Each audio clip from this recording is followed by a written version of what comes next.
दरम्यान पुण्यामध्ये दहशतवादी विरोधी पथकाचं धाड सत्र सध्या सुरू आहे। पुणे आणि पिंपरी चिंचवड शहरातून एटीएस कडून छापेमारी करून एकूण 20 ठिकाणांवर एटीएस कडून छापेमारी करण्यात आली आहे। पुणे आणि पिंपरी चिंचवड शहरामध्ये एटीएस कडून छापेमारी करण्यात आली आहे। एकूण 20 ठिकाणांवर एटीएस कडून छापेमारी करण्यात आली।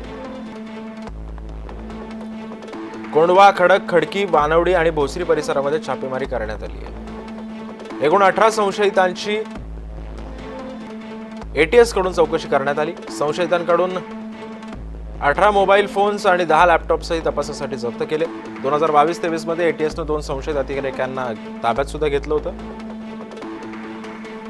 यात एटीएसला या 2 आरोपींकडून बॉम्ब बनवण्याचं साहित्य सुद्धा मिळालं। बॉम्ब कसा बनवला जातो याचा एक फॉर्म्युला सुद्धा एटीएसनं जप्त केला होता। संशयित अतिरेक्यांनी फायरिंगची देखील ट्रेनिंग घेतली होती। अतिरेक्यांनी वेगवेगळ्या ठिकाणी बैठका देखील घेतल्याचं उघड झालं।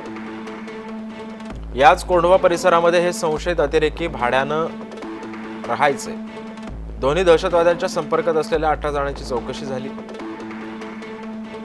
सर्व संशयितांवर गेल्या 2 वर्षांपासून एटीएसनं पाळत ठेवली होती।